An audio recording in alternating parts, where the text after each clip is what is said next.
Okay, we're at Hardings Paddock and we're going to go and do, or at least attempt to go to all the way down to Flinders Peak and back. Now, I attempted this once before and it was interesting to say the least, but yeah, we'll give this a shot again. Weather's really nice today, not too many people around, and yeah, let's just go. It's 11:11, so I'm going to try and get this done within or before 6 p.m. because that's apparently when they close the gate. And yeah, so 3.5 there, 3.5 back.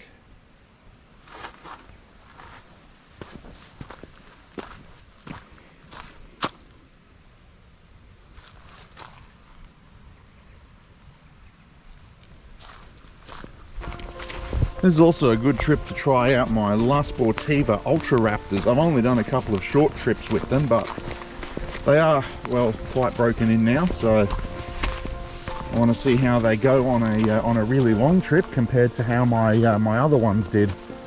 So we are heading this way.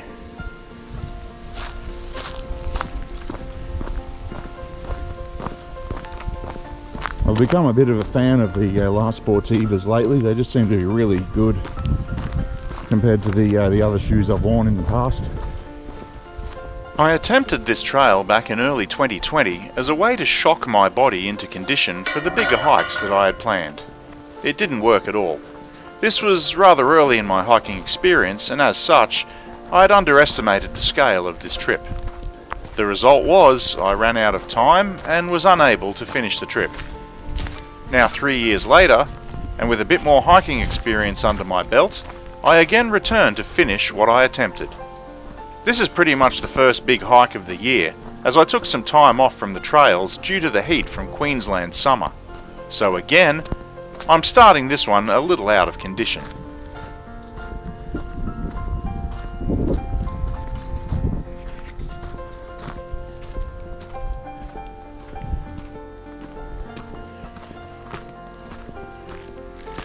This is the first steep hill of the trip, and there'll be many more of them.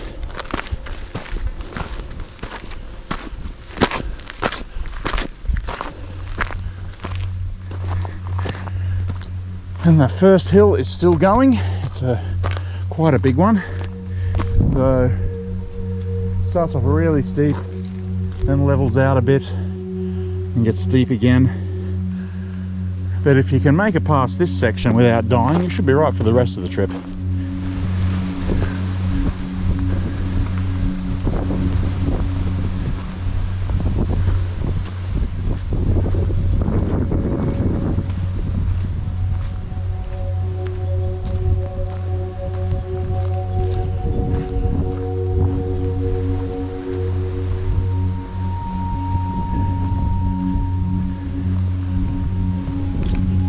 Levels out a bit now, which is good.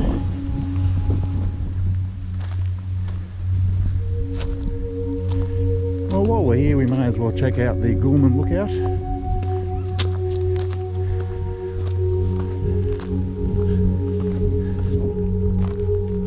The Gulman Lookout.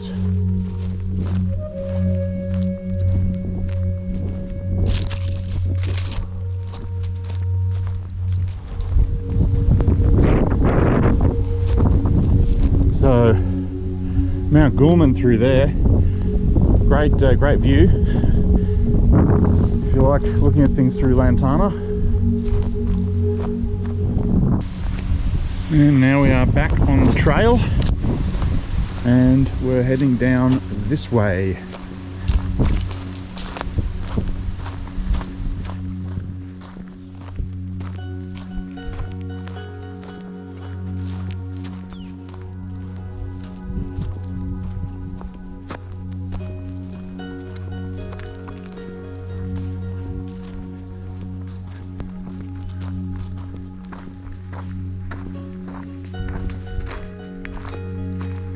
So we are going up and around that way.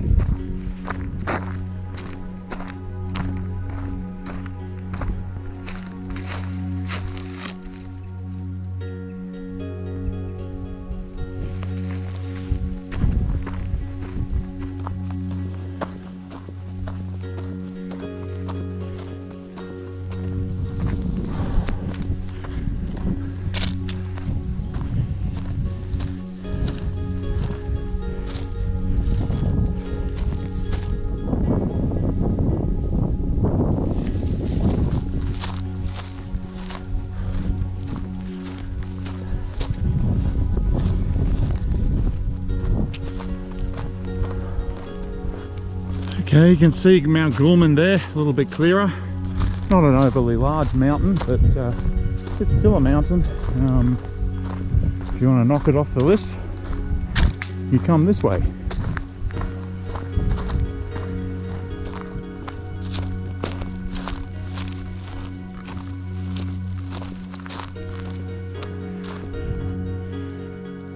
So Mount Goulman is up through there. If you want to go and climb it, you're going to have to do some lantana bashing, or you're going to have to go around, probably from that side there, or maybe up this way here.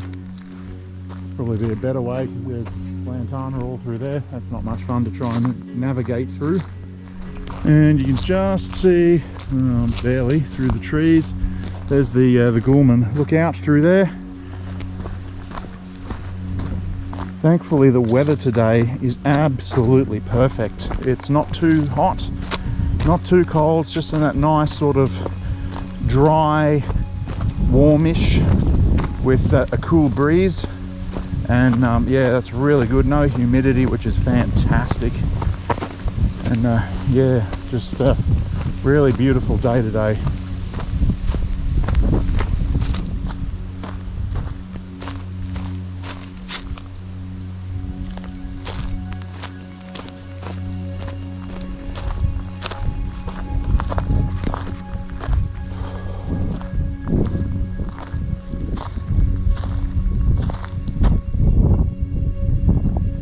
That's a good sign.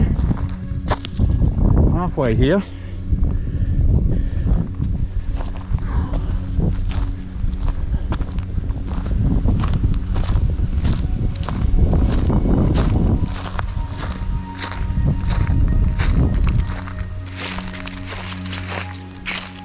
And another hill. Lots of hills. The really bad thing is you've got to come back this way.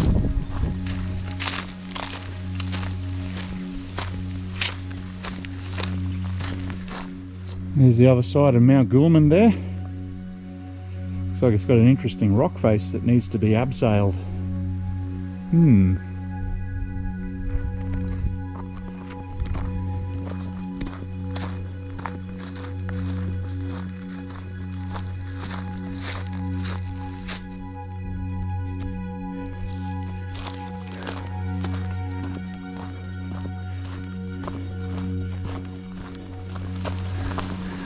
Last time I got to this rock here, I had lunch and it was about 2:30. So I'm almost an hour ahead of last time, which is pretty damn good, I reckon. I'm almost at Mount Blaine. You know what'd be really good here?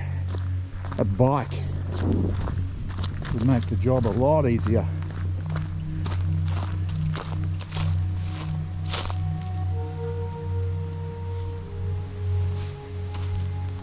So this is the time for me to pick up a stick and use it as a bit of a trekking pole now. Got a nice big, well, another little steep hill here, and then just after this should be the Mount Blaine saddle, and then just down to Flinders Plum, so not too far now. I'd normally take trekking poles for a trip like this, but I wanted to do it with pretty much the same gear that I had for my first attempt, and whatever I could find in the bush.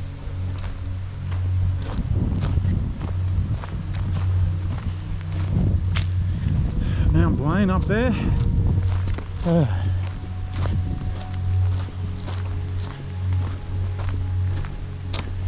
And Flinders Peak straight ahead. So I'm at the Mount Blaine saddle now.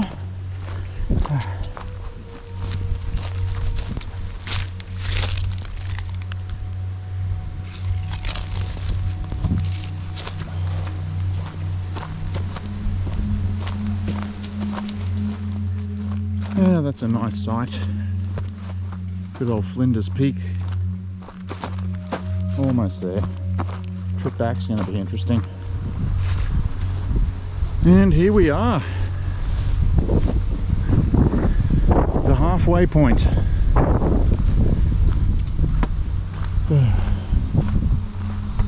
Gonna just yeah, quickly throw down some lunch and then I'm gonna head all the way back. Okay, It's 2:53. We are leaving Flinders Plum, heading back to Hardings Paddock. Let's see how long this takes us and if I'm alive by the time I get back.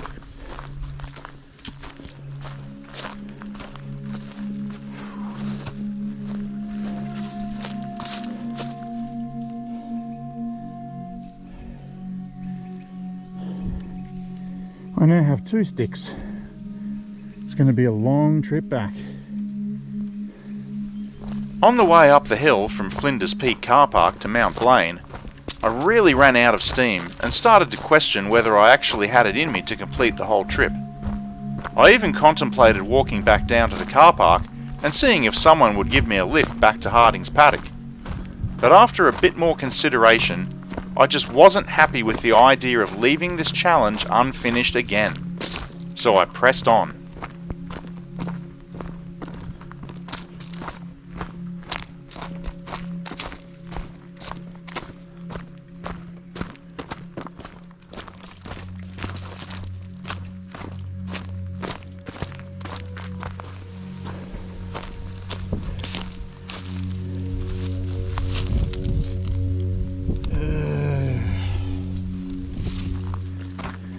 Okay, we get to this section here where the road again divides.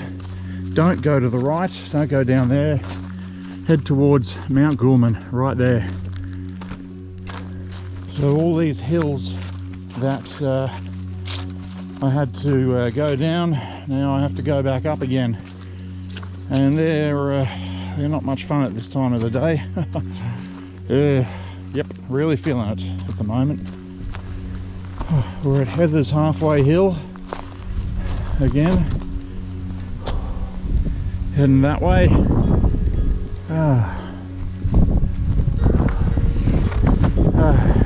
Man, some more hills to go. I'm gonna have a break.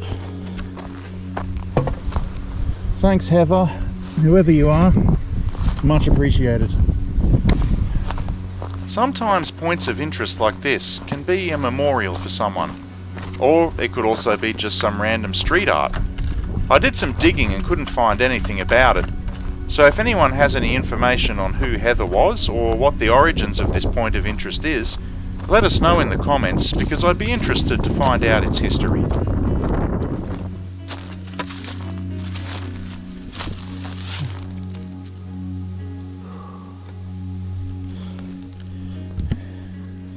Can I do it in 50 minutes? Wow. We'll see.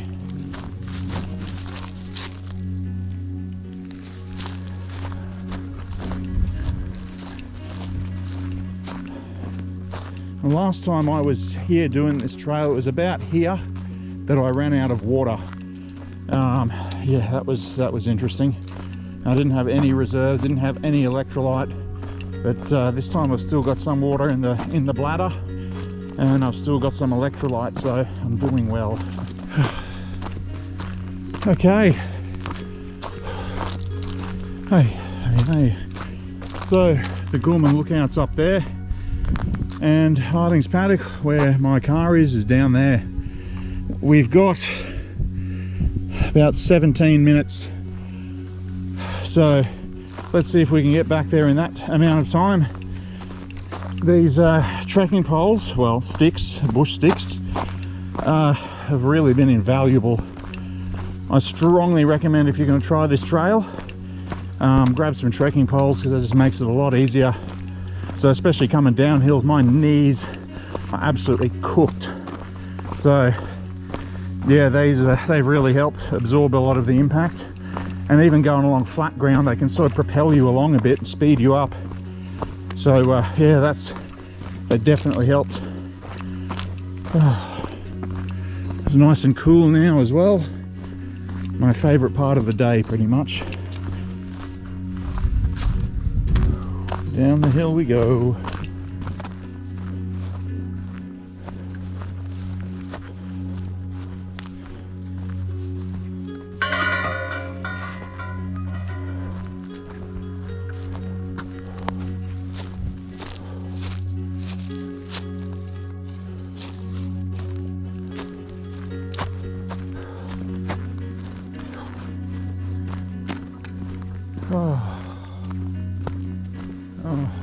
goodness.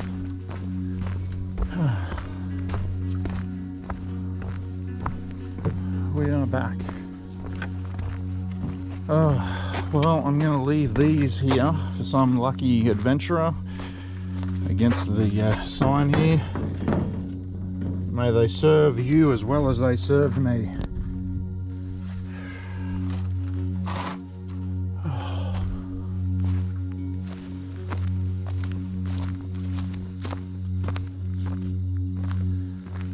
Oh man, okay, so I wanted to have this done in 7 hours. Looks like I just missed it. If I didn't stop to eat all those times, well, I probably would have made, well, I would have made it. So why on earth would anyone want to do a hike like this? It's long, it's not challenging on a technical level, and it's pretty boring in some parts. Well, quite simply, because it's there. Some of us just like to hike for the sake of hiking, to forget about life for a while. I tried this one a few years back and didn't make it all the way there, and that bugged me. The boots I had were new, the blister-proof socks I had were rubbish, and I copped huge blisters. I ran out of water and my legs felt like they were bashed with hammers, so I could barely walk when I got back to the car. But it's all part of the adventure, and a good feeling of accomplishment when you achieve something that you couldn't do before. But anyway, that's it for this adventure. I'll see you on the next one.